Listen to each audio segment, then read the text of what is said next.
20, primeira parte do versículo.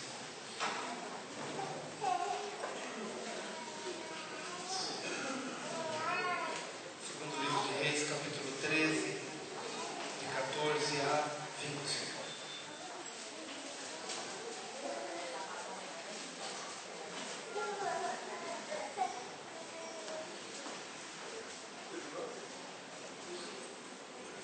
Segundo livro de Reis, capítulo 13. As crianças estão liberadas, havendo pré-adolescente aqui também. O tio Daniel já está indo lá para a classe. Quem tem aqui filho de 11, 14 anos, pode se dirigir para a classe de pré-adolescência, tá bom? Segundo Reis 13, de 14 em diante.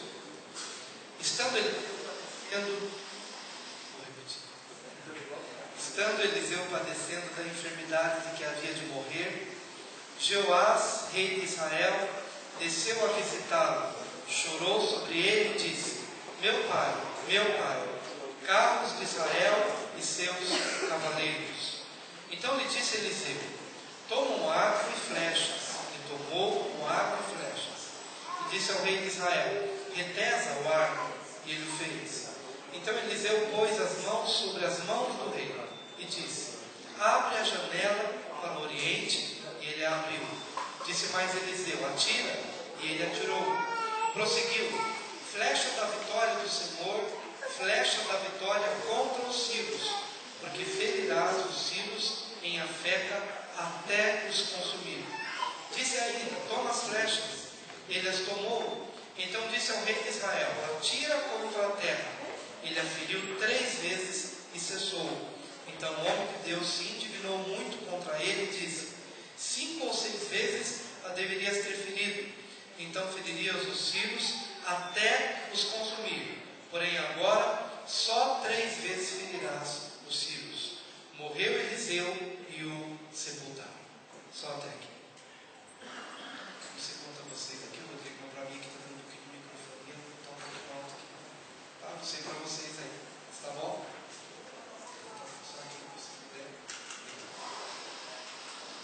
Queridos, há 3 verdades que gostaríamos de compartilhar em cima deste texto bíblico. Eu acredito que nós nos identificamos muito com a história de Jeoás. Jeoás foi um rei de Israel que tinha muitos problemas. Quem é que não tem problema nenhum, levanta a mão.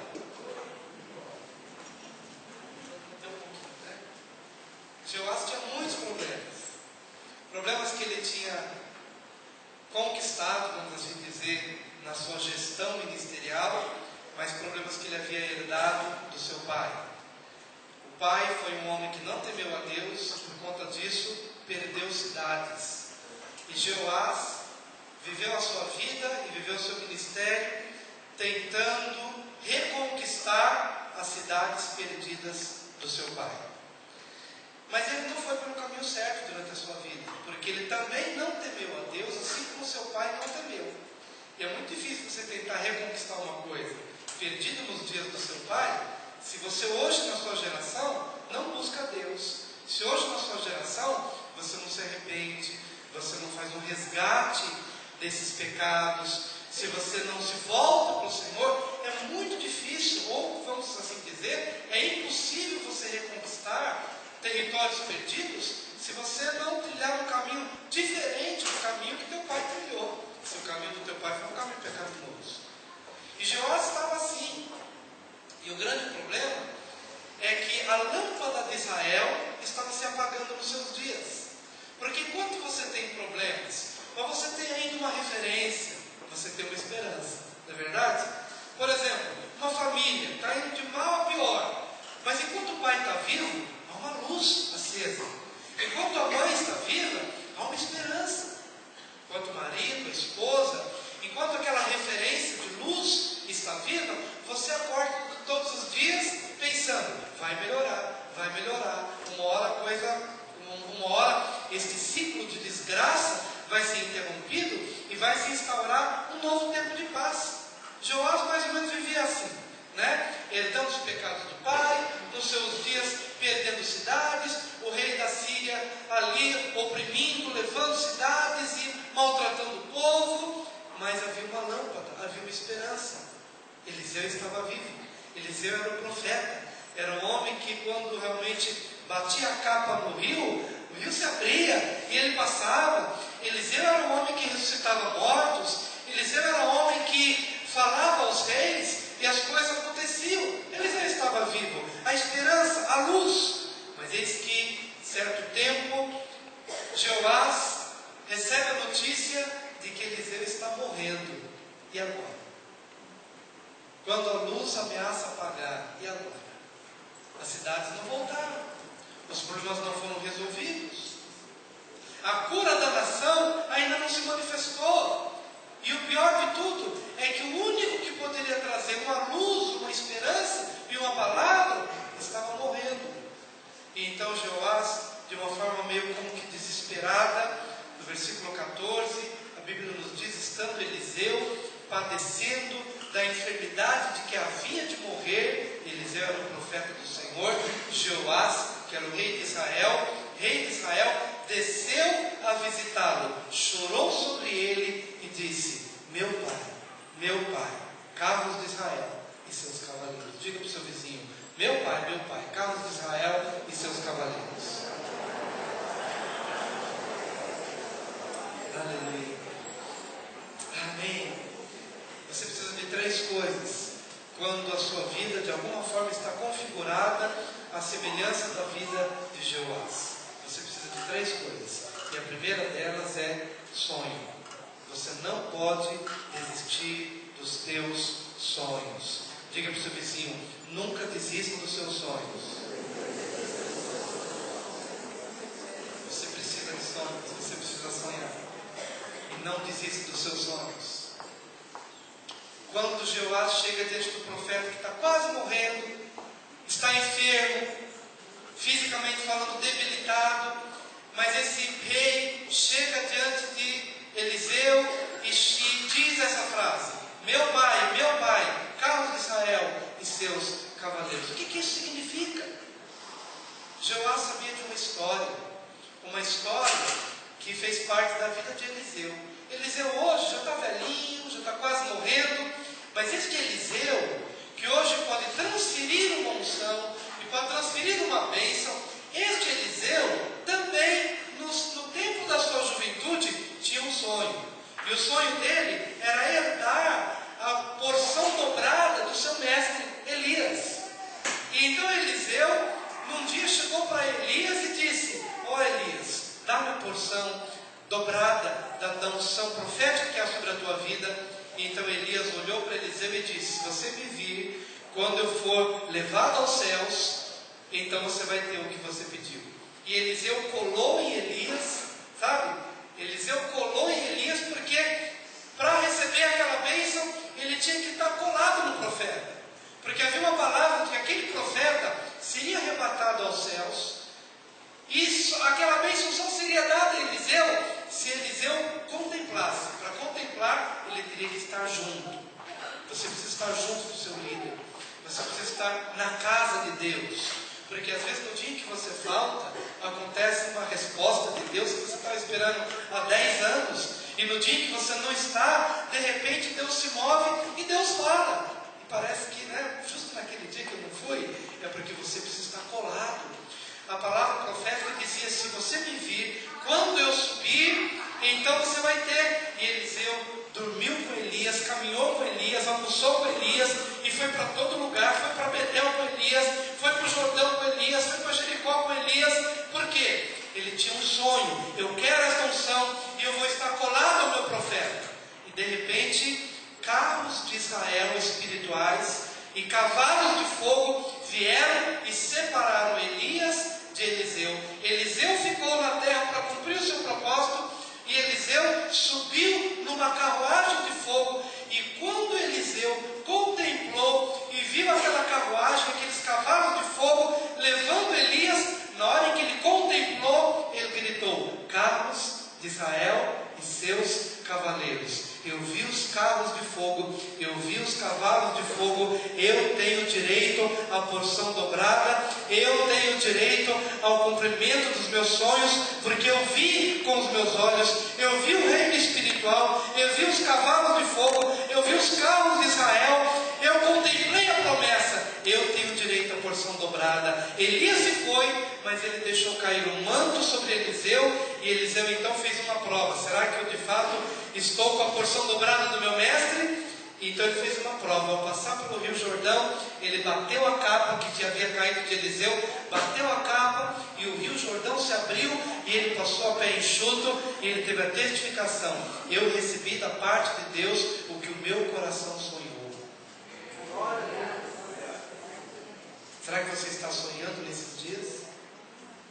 Lá em Joel, a palavra de Deus nos diz que nos últimos dias os jovens terão visões, os velhos terão sonhos, e os vossos filhos e as vossas filhas profetizarão, entrarão numa dimensão espiritual, não estarão mais numa dimensão terrena, material e física, porque neste físico há problemas, há portas fechadas, há impossibilidades, há doenças, há fragilidade, há impossibilidades. Mas quando os nossos olhos contemplam carros de Israel e seus cavaleiros, eu tenho direito ao cumprimento dos meus sonhos. Será que você tem sonhado nesses dias? Se você não tem sonhado, só emitir sonhos ao Senhor. Eu quero profetizar sobre a vida da igreja em nome de Jesus. Sonhos, sonhos.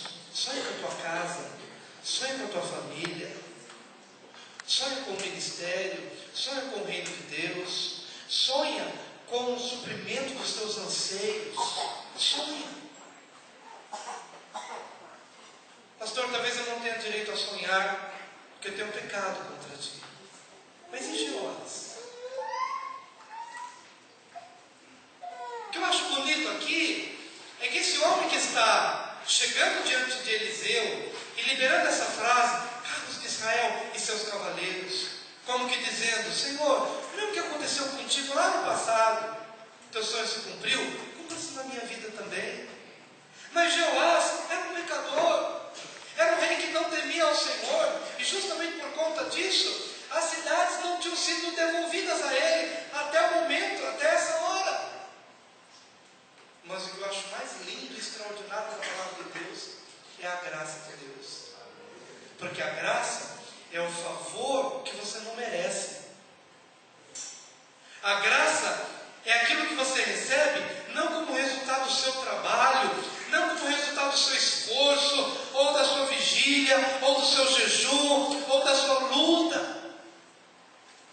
Porque se fosse por resultado de qualquer uma dessas coisas, não seria graça, seria merecimento, seria salário, seria honorário, como retribuição ao que você fez. Mas a palavra não está falando de salário, nem honorário, nem de recompensa por algo que você tenha feito. A palavra está falando sobre graça. É aquilo que você não fez por merecer, não trabalhou para conquistar. É aquilo que você recebe porque Deus quer dar. Porque Deus toma uma decisão de tão somente galardoar a tua fé. E na verdade isso que Joás faz não é com base nas suas virtudes, mas é com base no seu ato de fé. É como se ele estivesse chegando diante de Eliseu para dizer: Eliseu, durante a minha vida e durante a vida do meu pai, nós não fizemos por merecer esta retribuição. Nós não nos consagramos, nós pecamos e nós fizemos Israel pecar. Mas Eliseu, se hoje eu compareço aqui, não é como resultado de alguma coisa boa que eu tenha feito, mas é como resultado da minha atitude de fé, porque eu tenho um sonho e eu creio que antes que a lâmpada de Israel se apague, na pessoa do profeta Eliseu, antes que essa lâmpada se apague, eu tenho um desejo, eu tenho um sonho, eu tenho uma necessidade, eu anelo algo, eu necessito de algo, e eu venho a Ti baseado não nos meus merecimentos, mas tão somente na minha atitude de fé, que reconheço que nem isto vem de mim, vem de Deus. Graça, pura graça. Por que eu estou dizendo isso? Porque às vezes a consciência da falta de merecimento te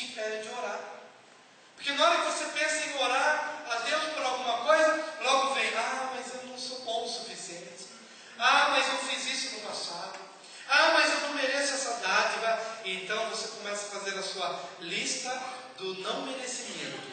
Não mereço isso, não mereço aquilo, não sou digno, não sou crente o suficiente, não sou cheio de fé o suficiente, tenho feito isso, aquilo, outro, tal. E você vem com a sua lista de não merecimento.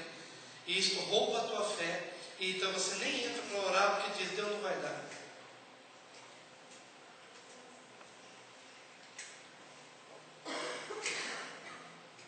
Mas meu querido, hoje Deus quer que você comece a sonhar. Que você sonhe mesmo. Peça ao Senhor os sonhos para a sua vida. Peça os sonhos para a sua família.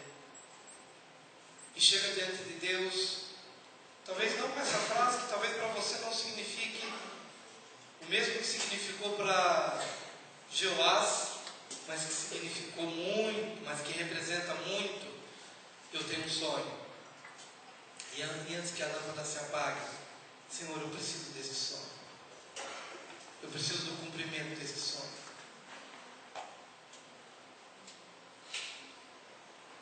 E quando Jeoás liberou essa frase, Eliseu provavelmente já se reportou ao seu passado e logo olhou espiritualmente para o coração de Jeoás e se identificou com ele. Eliseu voltou para a sua juventude e falou, olha, eu sei o que ele está querendo. Ele está querendo o mesmo que eu quis quando Elias foi embora. Ele tem um anseio, ele tem um desejo. E ele está repetindo a mesma frase que eu disse lá atrás. Carros de Israel e seus cavaleiros.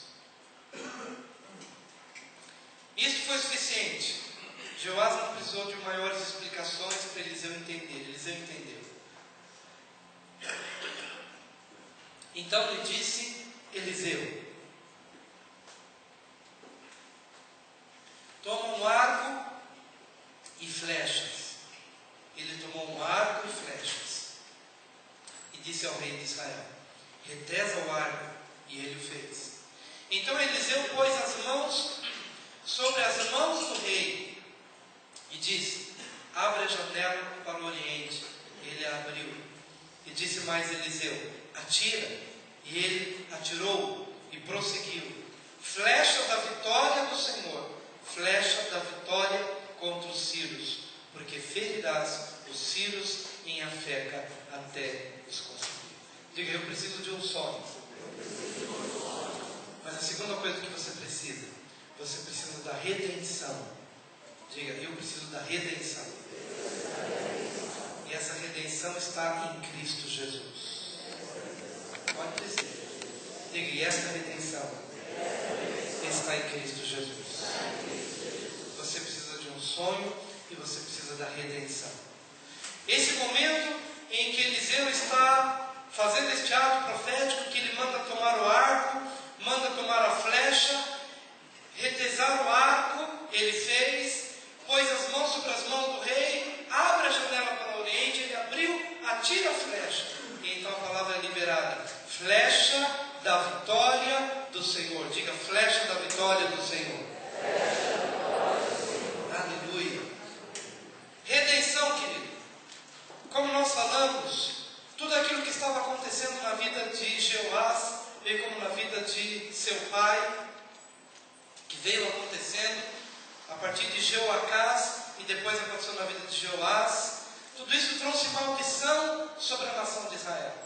As cidades perdidas era resultado de uma maldição que fazia com que eles perdessem. Mas nesse momento, a despeito de qualquer ato de justiça, o ato de fé está trazendo redenção para que então Jeoás possa reconquistar e possa recobrar aquilo que havia sido perdido. Quando Eliseu põe as mãos sobre as mãos de Jeoás, ele está redimindo as mãos de Jeoás. Eu queria que por um instante você olhasse para a cruz do Calvário e contemplasse Jesus pregado ali na cruz. Ali na cruz do Calvário, Jesus estava mortalmente ferido em 3 lugares. Na cabeça, com uma coroa de espinhos cravava o crânio. Ele tinha pregos nas suas mãos, ou aqui nessa região do pulso, e ele tinha pregos nos seus pés. As 3 partes do seu corpo estavam pregadas, e sangue estava sendo vertido das 3 partes e das outras partes do corpo, lombos, as costas, o joelho, as quedas, mas de uma forma específica, na cabeça, nas mãos e nos pés. E este sangue vertido está redimindo o homem da sua maldição. A maldição na cabeça, a coroa de espinhos, representava uma coroa, a coroa da derrota. O homem foi feito para reinar, mas Jesus levou uma coroa de espinhos, porque o homem agora, depois do pecado, estava debaixo de subserviência, e estava debaixo de escravidão. Aquela coroa de espinhos na cabeça de Jesus estava redimindo o homem do seu fracasso na sua liderança, do seu fracasso na sua autoridade, e estava devolvendo ao homem uma mente sã, uma mente que governa, uma mente que exerce autoridade, uma mente inteligente, a mente de Cristo. A coroa de espinhos na cabeça de Jesus estava devolvendo ao homem a capacidade de governar, a capacidade de reinar, a capacidade de exercer autoridade, perdida lá no Éden. Diga: Cristo me redime, para que eu possa voltar a ter autoridade sobre todas as coisas. O que você sente que está fora do teu escopo, que está fora do seu controle? É como se Satanás estivesse agindo para tocar nas tuas coisas. É como se Satanás tivesse a autoridade sobre as tuas coisas. Saiba que a coroa de espinhos carregada por Jesus lá na cruz do Calvário te redime desta falta de autoridade e desta falta de domínio. Eu quero te dizer hoje, em nome de Jesus, que tudo que lhe diz respeito à tua vida, à tua família e à tua empresa, os teus negócios, os teus descendentes, voltam a estar debaixo da tua autoridade, porque Cristo te redimiu desta falta de autoridade, desta falta de governo, desta falta de domínio. Em nome de Jesus. Quantos creem nisso de todo o coração? Então comece agora, nas suas orações e na sua posição de fé, resgatar tudo que está fora do teu alcance, mas que te pertence. Deus entregou para você. São coisas que pertencem a você, e que de alguma forma Satanás está abocanhando ou está roubando de você. Sabe que o diabo está levando o teu dinheiro. O diabo procura roubar teus bens. O inimigo procura levar a sua paz. Mas são coisas tuas.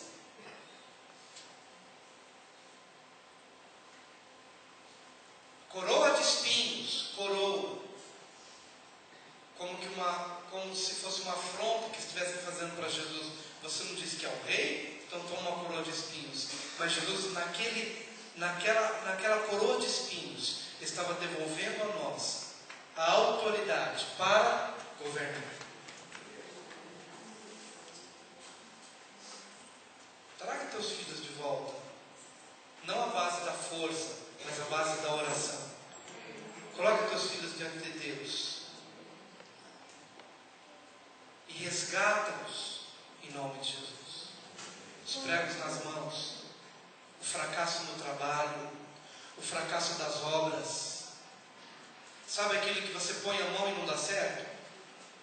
Porque isto representa uma mão mirrada, uma mão espiritualmente falando atrofiada e uma mão sem capacidade de prosperar. Sabe quando você põe a mão e não vai adiante? O profeta está colocando as mãos sobre as mãos do rei, para que naquele momento pudesse haver um resgate do trabalho, da força para batalhar.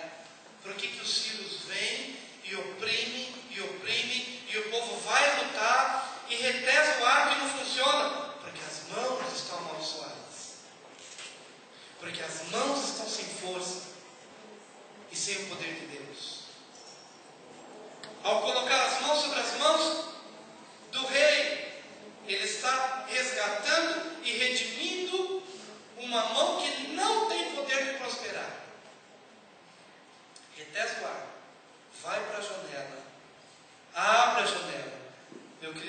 você abrisse a janela da tua vida.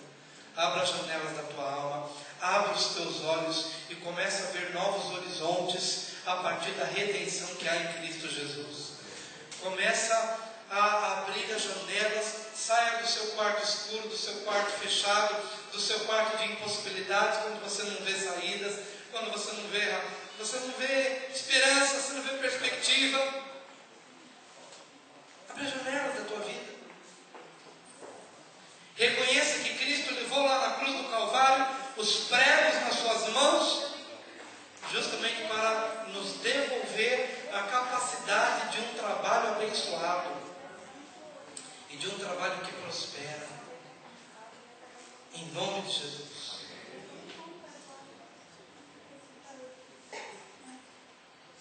Tudo isso está embutido na redenção que há em Cristo Jesus. Será que você tem condições de abrir as janelas do teu coração para começar a ver novas possibilidades do que Deus quer fazer na tua casa, do que Deus quer fazer na tua vida? Será que você pode olhar para as tuas mãos, antes olhar para as mãos de Jesus e vê-las pregadas na cruz, justamente para te redimir da maldição da mão que toca e não prospera? Aliás, a bênção de Deuteronômio 28 diz: tudo que puser na mão prosperará. Essa é a bênção do Senhor. Se você se propõe a fazer isso dentro da vontade de Deus, onde você põe a mão, haverá bênção. É o resgate de uma mão que no passado estava amaldiçoada, mas agora está abençoada. Foi abençoada pelo Senhor. Abre a janela para o Oriente. E ele abriu. E disse mais Eliseu: atira. E ele atirou. Mas nós deixamos de falar dos pregos dos pés, de um caminhar, de uma vida. A Bíblia diz que Deus abençoa os passos de um homem bom. Os caminhos do homem eram caminhos amaldiçoados. E talvez agora você possa se lembrar dos teus caminhos do passado.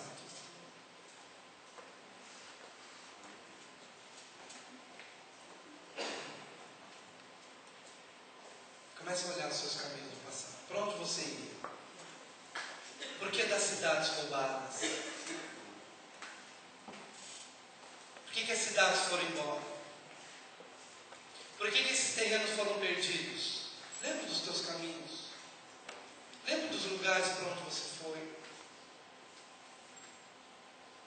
Lembra dos passos que fizeram parte da sua história de vida. Jesus, quando permitiu que aqueles pregos cravassem seus pés, os pés cravados representam um caminho debaixo de maldição. Mas aqueles pregos atravessados e o sangue que é vertido liberam os nossos caminhos, para que os nossos caminhos sejam abençoados. E Deus vai abençoar os passos do homem bom, da mulher boa, daqueles que temem ao Senhor, e por onde você passar, Deus vai te abençoar.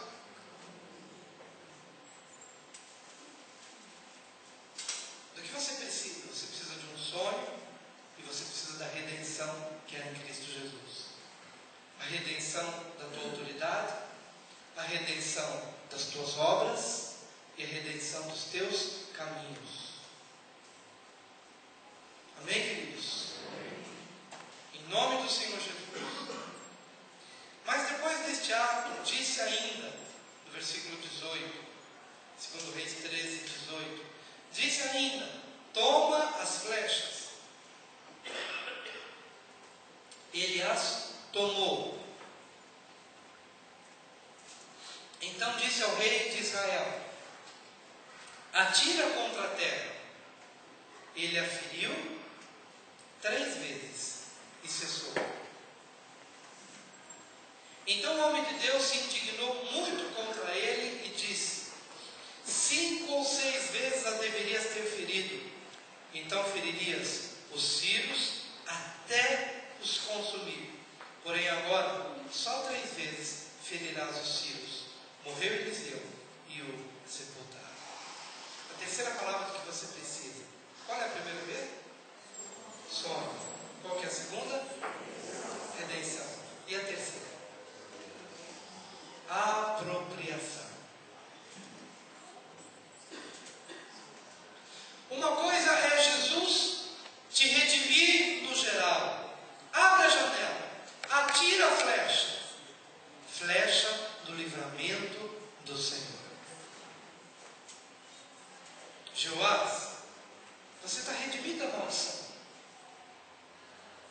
Joás, sabe aquela maldição que fez com que as cidades fossem embora? Você está redimido delas. Porque minhas mãos vieram sobre as tuas mãos. Você foi para a janela e você tirou a flecha. É a flecha do livramento, é a flecha da graça, é a flecha do perdão e de uma oportunidade de você recomeçar. Mas agora pega essa flecha do livramento e aplica na prática, aplica no dia a dia, aplica para as coisas específicas, aplica para as coisas que têm nome, aplica, não somente veja a redenção em Cristo no geral, veja essa redenção em Cristo no específico. Aproprie-se desta bênção da redenção na sua terra, no seu espaço, no seu dia a dia, nas coisas específicas da sua vida. E para isso, eu não vou pôr a mão sobre as tuas mãos. E para isso, eu não vou te conduzir até a janela. E para isso, eu não vou entrar em detalhes, mas eu vou deixar que você faça de acordo com o teu coração, de acordo com a sua porção de fé, de acordo com a sua disciplina, de acordo com a sua capacidade de colocar em prática essa que é a flecha do livramento do Senhor para o geral da sua vida. Aplica no seu dia a dia, do jeito que você sabe, do jeito que você entende, de acordo com a sua medida de fé. E nisso eu não vou interferir, Joás, porque vai depender muito da sua fé, da sua disciplina. O quanto você vai atirar, isso é com você. O quanto você vai aplicar do que você tem aprendido no púlpito, nos cultos de domingo, isso é com você. Eu não estarei no seu dia a dia. Eu não estarei no seu específico. Eu estou com você no geral. Você conhece os princípios. Você conhece os valores do reino de Deus. Agora, como você vai aplicar esses princípios e esses valores vai depender da sua perseverança, da sua disciplina, da maneira como você quiser aplicar isso ao seu dia a dia. Mas a flecha é a mesma. A flecha do livramento do Senhor, vai lá e pega essa flecha. E agora pega essa flecha do livramento e atira sobre a terra. Quantas vezes Joás atirou? 3 vezes. Quantos ele poderia ter tirado? 5, 6, 10. A palavra de Deus diz, meu amado, a palavra de Deus diz não. Na verdade isso é uma aplicação. Pouca oração, pouco poder. Muita oração, muito poder. Quanto você vai orar, não é comigo, é com você. O quanto você vai pegar dessa flecha do livramento e atirar sobre a tua terra, sobre o teu dia a dia, é com você. Mas sabe que essa flecha é poderosa, porque ela tem um nome: flecha do livramento do Senhor.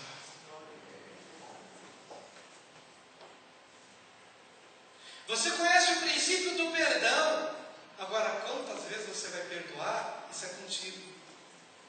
O quanto você vai pegar essa flecha do perdão e aplicá-la na sua realidade prática. E às vezes você tem que vigiar muito. E vigia o teu coração.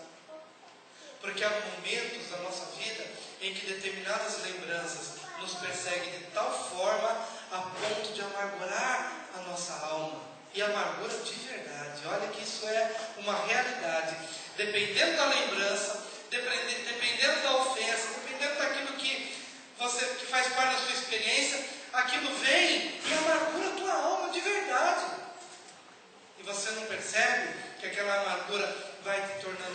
abatido, vai te tornando depressivo, parte do dia se tornam momentos difíceis de você viver, e aí você consulta: o que está no meu coração? Às vezes é uma amargura instaurada,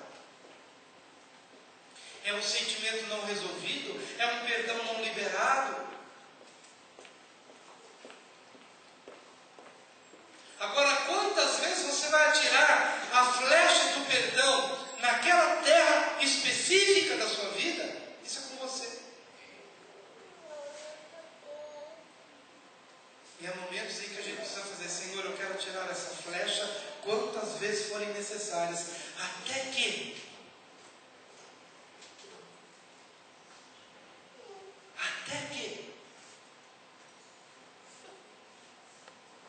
o grande problema é que às vezes a gente perdoa, mas perdoa um pouco. O grande problema é que a gente vai até um determinado ponto, 3 vezes. Ah, Senhor, já está bom demais, já sou espiritual demais, já perdoei 3 vezes, ou já orei 3 vezes, ou já fiz 3 vezes.